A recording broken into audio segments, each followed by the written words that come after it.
All right, dear friends, I'm glad to meet you all on Feygin Live. It is Friday, 29th of July, 10 p.m. Kiev time, day 156 with Olexiy Arestovych. Glad to see Olexiy.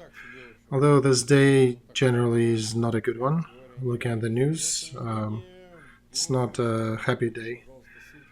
We have about 90,000 people watching us. Please share links in your streams, social media, other places. Subscribe to Feygin Live, to Olexiy Arestovych, and to the Privateer station in English if you have not done that yet. Make sure to click that bell to get notes about the new streams. You might appreciate it. All right, Olexiy, let's start in usual order with the map, probably what's happening on the front line.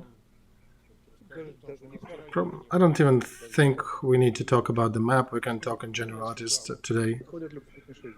Some very curious things are happening. Donbass is orphaned.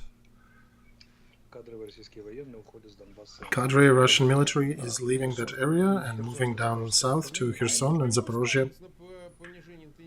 Does it affect the intensity of attacks at all?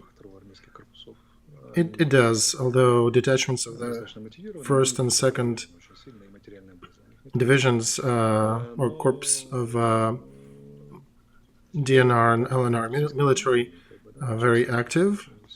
There's not much of them left, but I have to ask a question of Russian command. Why did you need to throw them to attack Avdiivka and Pisky right now? Do you want to run out of them? Do you want to run out of so-called armies of so-called republics, throwing them at the fortified regions that were being built for 8 years? Are you expecting them to survive that? You want to cover your maneuvers that you're going south so we don't counterattack? I don't quite understand them. I want to say amen.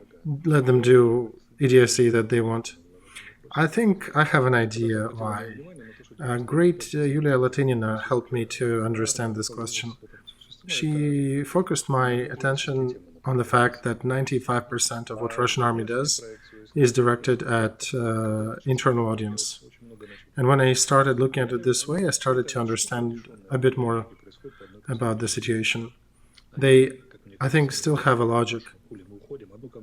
And the logic is, we are leaving, we're going to the new positions in the south, but you have to go and attack, go show these Ukrainians, show them how you can fight, kick their ass.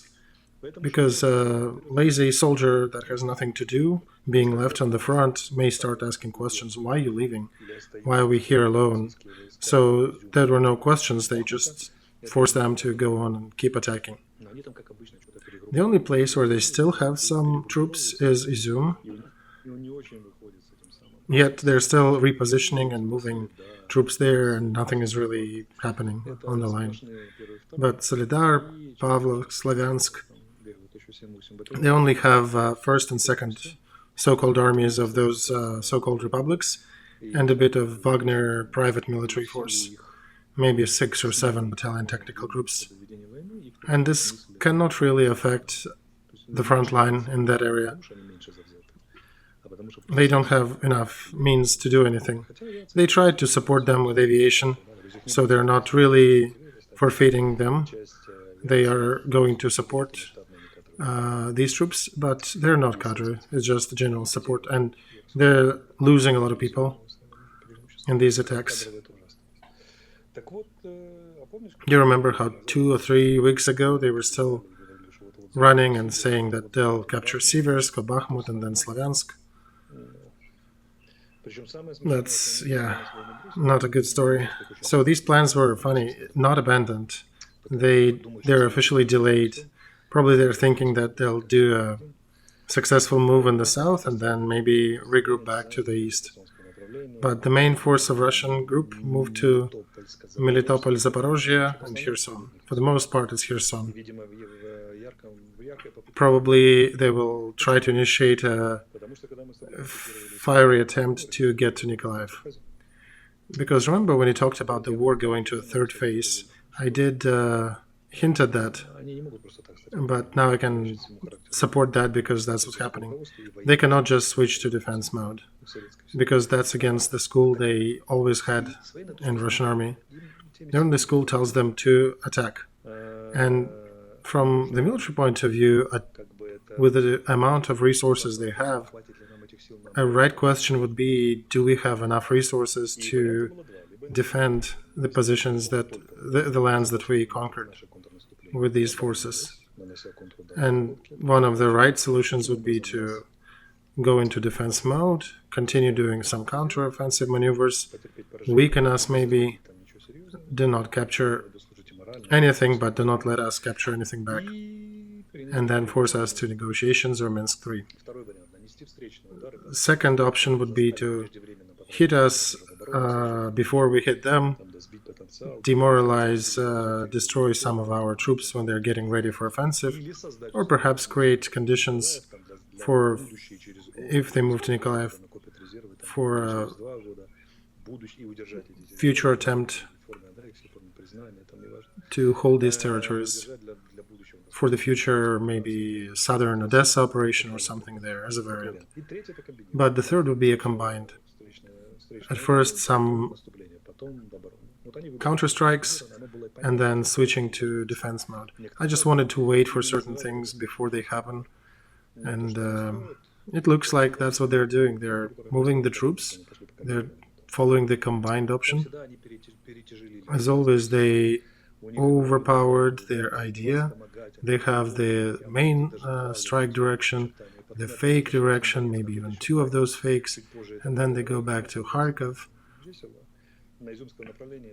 And Izum, in the meantime, they have a 20th Russian army, and they haven't even left that place and are not even part of that. While they have the pretty intact 20th army, they're throwing first and second groups from republics to die on our fortifications. And now there is a big motion happening of everything in the Russian group moving to the south. So it's a new phase. The first one was Kiev and Sumy, then second was Donbass region, and now it's the south. And I think they will be ready for offensive by 5th or 6th August, maybe a little later or a little earlier. And they'll try to advance, and we'll continue hitting them, and the fight may be happening in the same style that it was back in 1920s during the civil war of Russia, with a lot of maneuvers on the steppes. Both sides will be entertained directly and indirectly. If they have relatives will definitely not be entertained by these maneuvers. Professional military definitely will have a lot of interesting moments to observe. So there likely will be a lot of mobile action, and I suspect will kick their butt again. They will be throwing their currently saved reserves, everything they have, the newly and quickly formed ones, and they will face newly formed Ukraine reserves, the better trained ones, who actually we did spend time training and preparing. So, in some shape or form, this war is coming to its culmination. It doesn't mean the war will be over, but whatever happens there will be very akin to the Kursk battle back in the Second World War. And so Russian army will never be as strong as it was before again. Perhaps Ukrainian army will also be affected. I still think will be stronger because of the help of allies. And Russians are saying they were taught a lot by this war. They kind of learned a bit on the battlefield because under fire you have to start to learn how to maneuver to survive. But on the strategic level, they did not learn a shit. Because it falls, everything there flows from the political order. Russian military is very faulty at transcribing political orders into military tasks.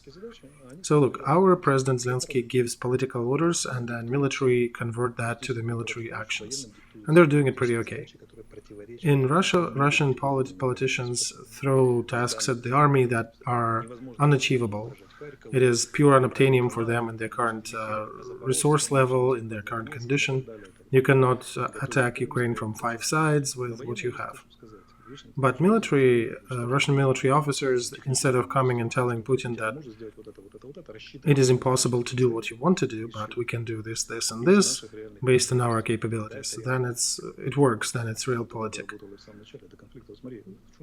Here's the difference between the Western and the Soviet school of thought.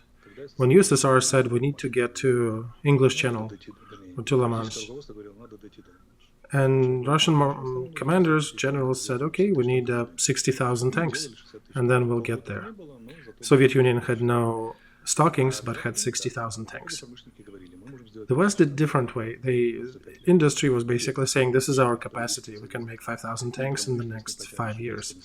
And you cannot, you need to adjust to that. And Western politicians were thinking that, okay, for this much we can do that much, and let's put real objectives and real goals based on our resources. We were walking a long walk from the Soviet to the Western because the war of 2014 taught us a lot. When our military were dirt poor, and we were using one battery to start the whole division of armored vehicles, and I saw that near Slavyansk at that time personally. So now we can sort things. We can tell, we're not afraid to tell we cannot do that, and we can do that. Russian army instead is being forced to do unobtainable things, and they also will be destroyed by the complexity of their ideas. Two-step moves kind of works in times of war. Anything more complicated than that doesn't.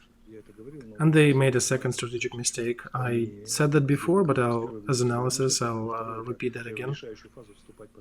The first mistake was to start the war, and then the second was to start it on 5, 6, 7 operative directions.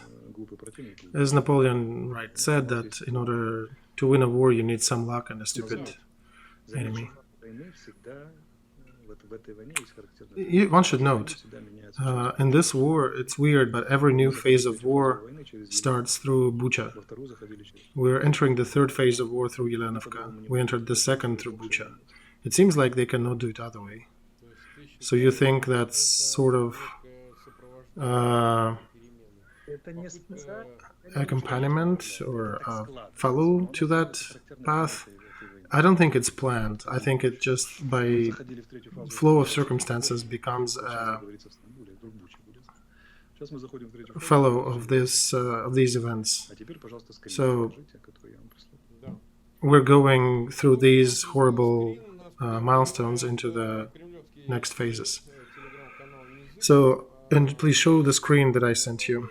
Alright, so this is a screen from the channel, supposedly pro-Kremlin and probably managed by Kremlin, Neziger. I don't know exactly who is running that, but they published this material. This is one of the main Kremlin propagandist channel in Telegram. 10:46. Now attention, it was published the 5th of June. Okay, let me read that. MI6 has 3 possible variants of using MLRS supplied to Ukraine. The supply will happen in the night from Sunday to Monday. The cargo already arrived to airport Rzeszów. Ukraine military, under full control of Ministry of Defense of Britain, will be performing the operation, the same as it was with the cruiser Moscow. The first target is Crimean Bridge, but this is a less possible target because Crimea is covered by systems of S-400 and new anti-air systems, and also S-500. Second target is the camp of prisoners of war in the village of Yelenovka, where there are Nazis from Azovstal and militaries of Ukraine military. Britons want to pretend to make this strike look like an attempt of Russian Federation to hide torture and executions, and then the same defamation goals as they did with Bucha. The third goal is Sevastopol. They're discussing the center of the city or the base of the sea fleet, but they may run a risk of getting hit from the Snake Island. they're not reviewing an option of hitting Kursk or Belgrade on the Russian territory because they understand that they will be hit back in return on their Bankovskaya Street in Kiev, the government street. So this was sent supposedly 5th of June. So it is a sort of announcement. We need to check if it actually was. I think our viewers will check that channel if that actually was there on the 5th of June.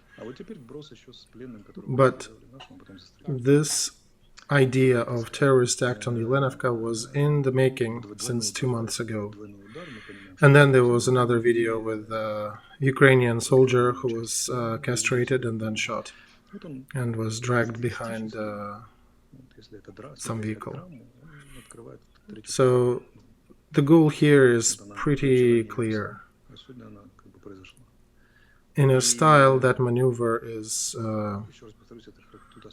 to inspire our moods and similar opposing reaction to these orcs and non-humans. But on a bigger scale, we're kind of switching to the third phase of this war, and we're switching into the third phase through another horrible milestone. And we're realizing more and more what we are dealing with. They're non-humans. And we can say, yes, we'll find everybody and kill them. And that's true. But if you look at the explosions in Yelenovka, pyrotechnic specialists and explosive specialists are telling that you can tell that it was not an external hit, but an internal explosion. And specialists are also talking that the bodies visible on the video, they probably were dead at the time when they were burning. So could be different versions one can say there. They maybe rebelled and they were shot, or they were blown up before or burned before they had time to wake up.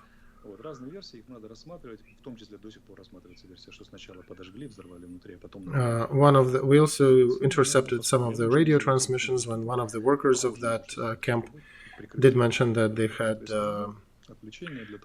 Russian MLRS Grad targeting that building.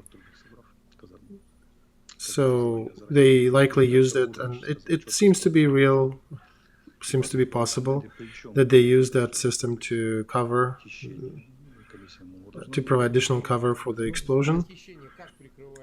And they moved these people to that barrack when the explosives were already there. And some people were also, there were even other theories in Russia that they were trying to hide some of the stealing that was going on. I don't believe that, though. Yeah, they're talking about billions with this war, and you cannot really steal too much on one barrack. I just have to mention the official versions that happen in the media, in the media sphere right now. But I'm sure 101% that was a planned action by the Russian side. Yeah, I just got a confirmation. It was published on Niziger, on that Kremlin channel on the 5th of June. And they have not edited anything. The second target, village Yelenovka, with Ukraine military. Yep, it's everything word by word. So if that's true, then yeah, the version of stealing and cover up of stealing the funds, yeah, that you don't announce these actions like that. It appears that this was a well-planned action with all the logic there. Let's attach HIMARS hit to that. Let's attach relatives of the Azov defenders who will be screaming upon getting the news. And this kind of draws a picture of, Azovstal, Yelenovka, HIMARS, pressure on Ukraine, pressure on the West. So, about the explosions, they couldn't hit that with their own MLRS. Russian MLRS is not exactly accurate. It could have hit something else if none of their personnel died of that, so to say, colony. That means that something exploded inside. There was a planned event. They had some propagandists on their screen talking at first, initially after the news of that none of the employees of that area suffered or died. And another thing, if there was HIMARS shell, they should have shown the pieces of HIMARS. That's the problem, because usually there is a piece or something left of it. Mark, there was an explosion from inside. I also think so. I think it looks like it was from inside. Specialists are saying that. Were the bodies dead? Were the victims dead before the explosion? You need to do a proper criminal research, but they probably will not allow any of the criminalists in there. Why did they do that? Could have been several motives. One of them, cover up of torture and murder. Second, they could do that public to fulfill the public demand in Russia that is whipped into frenzy by propaganda that Azov Steel defenders need to be executed. And they can't really, not ready to go and officially execute them, but they still achieve this goal by different means. So the sheep, the wolves, and all the assholes. Just like great Yulia was telling us, it is most likely internal Russian agenda in that. We fed you as of defenders. You wanted to eat them, here, eat them. This is a direct analogy with the 2nd of May in Odessa, by the way. They're hitting the same archetypical situation. When, the thing is, in Odessa there was an accident when the building got set on fire and people who did not have time to flee died there in smoke and then burned. Here it's more planned, and you can still see, though, the same pattern. Now with that murdered serviceman, Ukrainian military guy, and his testicles and all that, one needs to understand that these video recordings do not appear just like that. So they, for sure, had these videos, and they dropped this one right on time, that time. Are they doing it for a certain purpose? Their task is to hit us emotionally. The goal is not to scare. That's not necessarily achievable. But we need to look at the narratives that they want to attach to it. I think one of the main tasks is to get Ukrainians into the same framework, that Ukrainians, upon capturing somebody of Russians, would castrate them or burn them alive or something. And then, so they could turn to the West and say, look, see, two barbarian nations are fighting. Do you need that? Just get out. Let's just force everybody to peace, because otherwise there'll be all these bloody murders every day. They need to exhale, they need to get to that negotiation window. They were trying to get there through the grain, they were trying to get there through any other opportunity they can see. And they're creating a new one with that theme. They're very intensively promoting it because they need it as air. They cannot really fight the war, so they need to push that narrative. I'm sure they might have more narratives around it. Ukrainian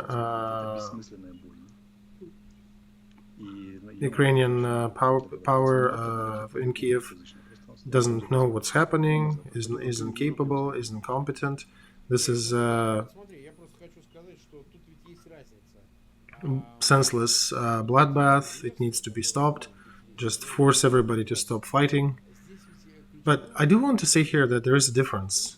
All these atrocities that happened during the war, one of the key moment is making them public. So taking a video, recording that.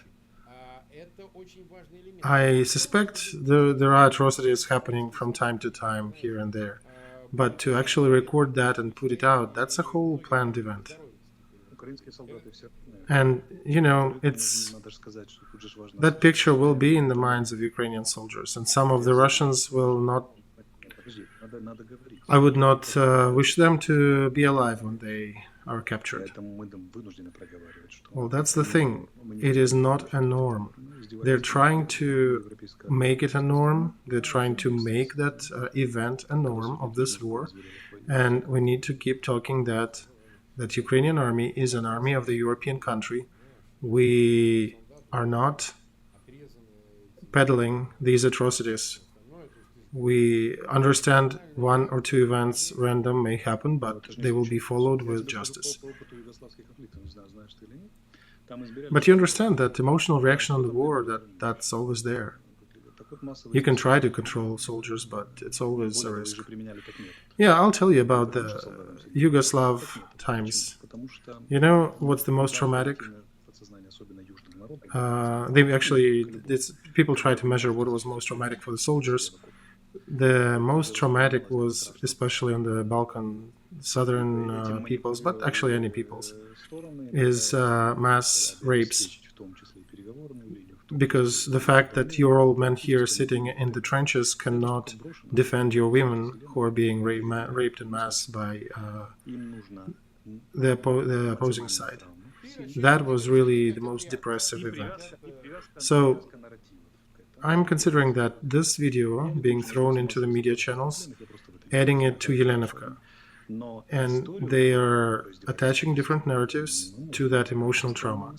I don't believe, knowing the character of our army, that Russian prisoners are facing mass torture. I know our army. I know we are more civilized than that they want us to become. But there's definitely a flow of narrative that they're trying to peddle to the West.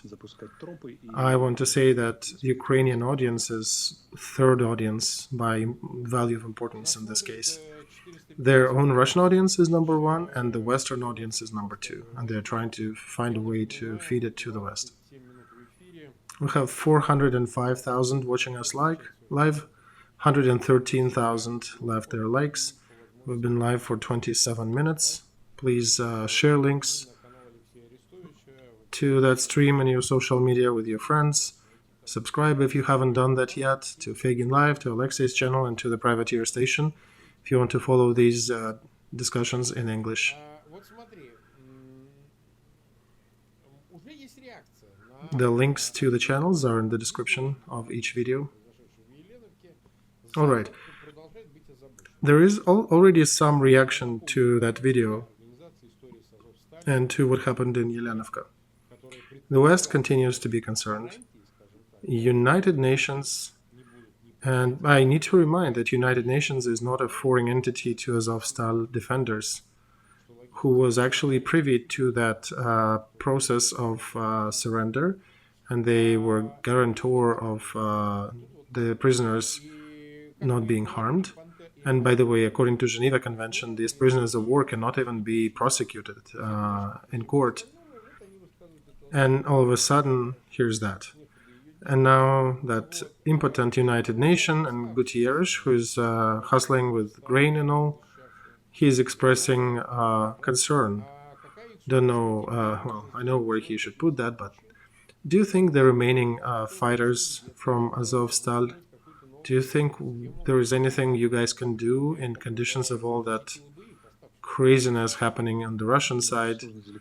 Is there any scheme to provide pressure that might defend the ones who are still alive?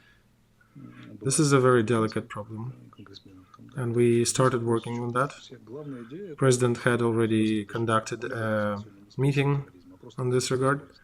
There was a reaction of American congressman as well.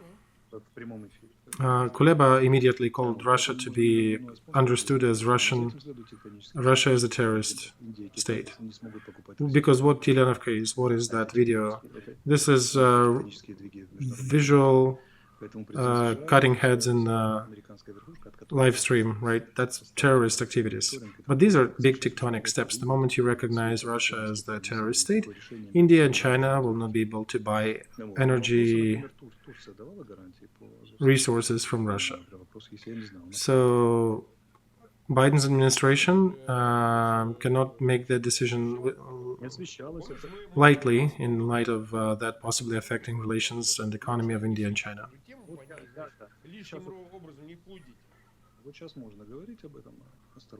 So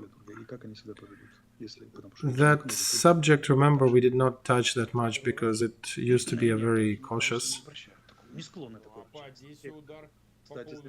Now, it's interesting to see how Turkey will react to that, because they're also privy to that surrender and transition of soldiers from Azovstal. They usually don't let these things slide. Well, Russians hit Odessa, nothing happened yet, right? Well, we'll see. Well, anyway, they did come out and say that they're not giving any Bayraktar. And they did make this statement in the day of Yelenovka that Russia is not getting any unmanned air technology. About the United Nations, I have no illusions, really. They already showed themselves. Tomorrow, the day after tomorrow, we will continue monitoring reactions. Red Cross already sent the request to visit Yelenovka to verify the health of the remaining prisoners. Now, there was a joint statement by military of Ukraine, Intel Service, Ukrainian Congress, and ombudsman of the civil rights, human rights. On the 16th of May, with support of United Nations and International Red Cross, there was a process of evacuation of Mariupol defenders. The key guarantee was to provide, to ensure health and life of evacuated defenders, and that was violated. Now we ask for the countries and organizations who were guarantors, acting as guarantors for that exchange, for that event, to send their representatives and investigative teams into the area of events. And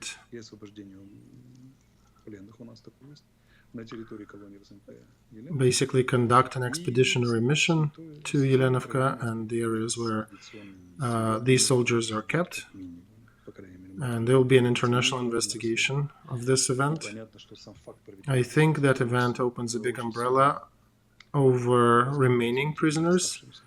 I think one can understand that killing new prisoners when they're investigating the murder of a previous group of prisoners, I think that's a little too much even for Kremlin. Olexiy, I cannot exclude any action by Kremlin at this point. Well, the other thing we have to do is collect a lot of Russian prisoners. That's another weight that we can add to that situation. Now, so I have one more question, but do we have a stream tomorrow? I'm not quite sure. Let me tell you tomorrow during the day. I have a complex agenda for this weekend. So if we consider that in August there'll be some active event happening from the Ukrainian side on occupying the right bank, given all the reserves that Russia threw to the south, I think they're throwing them just because they expect the offensive. And for them, it's a fear of losing Kherson. Citizens in Russia do discuss that if they lose Kherson, they'll lose the country. And they want to defend this area and not let de-occupation to happen. Anyway, what is the perspective there in terms of additional equipment that may be delivered to Ukraine in time to be used on this theater? Do you have them enough to push that operation in August? We'll see what happens, but anyway. Mark, at first we need to push down their attempt to advance. Airborne rangers, airborne troops are not for defense. If they're putting them in defense positions, I'll be pretty surprised. You can probably put some of them in the canals and swamps, but they're light infantry, they're offensive. maneuvers. The problem for them is that all that group is dependent on tiny bridges, and they don't really have a good resupply routes. So I think they decided to get rid of their elite troops and they put them in a trap. They just want to get rid of Russian airborne troops, and that's their current doctrine. And I think the commanders of these detachments are just insane, or ready to die there, to send everybody to their death. So they had 10 to 12, probably added another 10 battalion groups. I think it's about 25, maybe they'll have 30 battalion tactical groups. Yesterday, Novokakhovskaya dam was crossed by a column with 800 pieces of equipment. That's about 5 to 7 battalion tactical groups. So, if they'll do a defense, they'll have a defense with 2 soldiers per square meter with double echelon in the back behind them. So, that's a little excessive. So, making a resume, we cannot expect active offensive maneuvers from Ukrainian troops until we mow down their capacity for offensive, the Russian side. Exactly. We will need to grind down their capacity for offensive at first, and then make a next maneuver, next move. So, first, our offensive getting pushed back a little because of that group. Second is the perspective is actually brighter, because if we take out, or when we take out that group, they really have nothing left to defend Kherson. If they would start to defend everything, it would be difficult to take them out even with HIMARS, because if you're in a well-fortified area, and they could have tried to do that, but they're not. They're appearing to be regrouping for offensive, so they'll be a much easier target for us. I actually support their offensive. They could have done 2 idiotic things.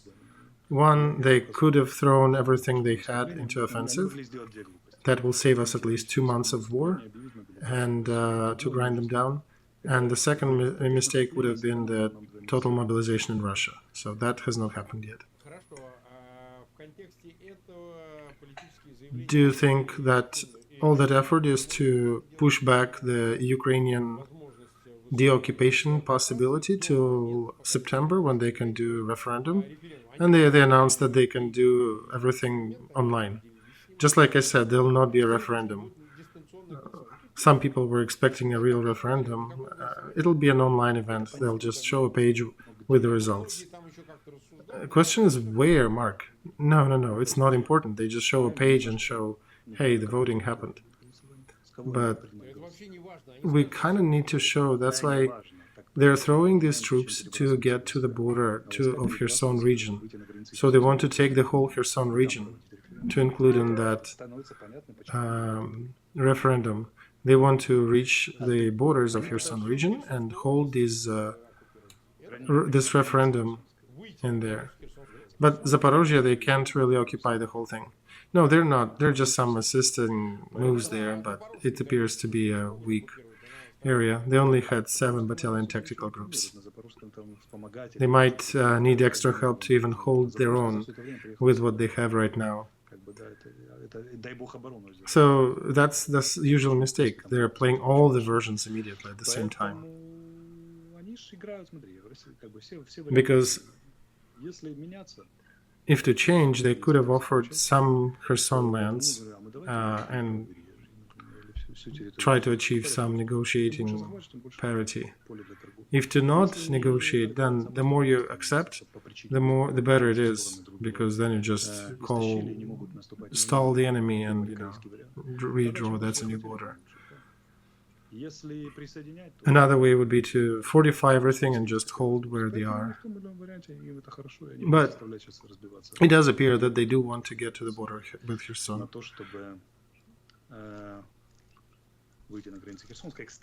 And it's interesting regarding the troops They did throw the airborne troops there again because those were the ones that we destroyed previously. And they could have pushed these guys in, saying, okay, even though they're last group, last reserve, saying, okay, now it's your chance to avenge your fallen comrades. But for us, it doesn't really matter. We destroyed the previous group, now we can destroy this one.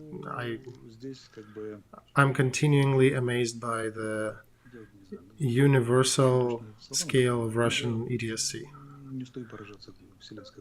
That they're not even managing the situation, it kind of runs them now. They announced that referendum, now they have the need to defend it, to fight there, to hold the territory. Everything is held on 3 broken bridges. You can barely hold a defense under normal circumstance, but instead they have to create an offensive. That's what I'm saying. What is a totalitarian government? There is no reasonable planning. There is just an idiot up top who is declaring that's what you're doing. That's what I want you to do. And nobody is brave enough to tell him that this will have utter dire consequences. And instead everybody bows down and says the leadership wants this. 464,000 watching us. Over 140,000 left their likes. We've been 40 plus minutes live. The day was difficult. Let's take a break. Let's not continue further at the moment. Let's hope we have a stream tomorrow. It depends upon Alexei's schedule. But in any case, we'll do other streams. Let's just wait and see how does his situation resolve. I ask all the viewers, please share these links with your friends, the ones whom you think may appreciate this data, who is curious about this war and you think needs to know more about it. And subscribe to Feygin Live, to Olexiy Arestovych, and to the Privateer Station. Mark, we were sent a big hello from Silicon Valley from States. People are saying they're watching us actively and saying we're good professionals. All right, let's, yeah, thank you. That was a good hi. I appreciate your attention, guys. I, by the way, wanted to go over the hits today.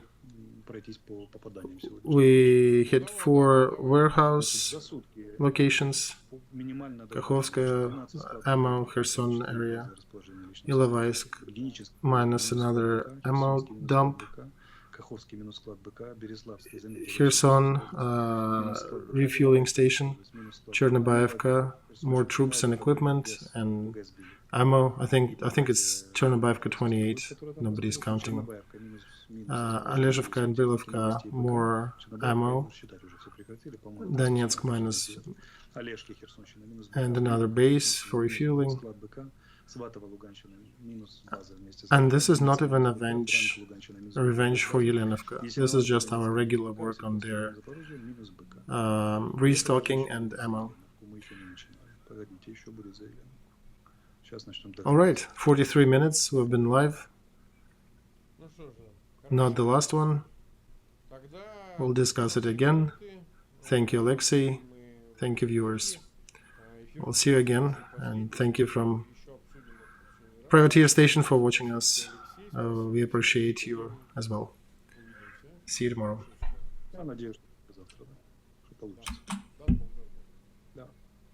Гости, зрители, спасибо. Счастливо.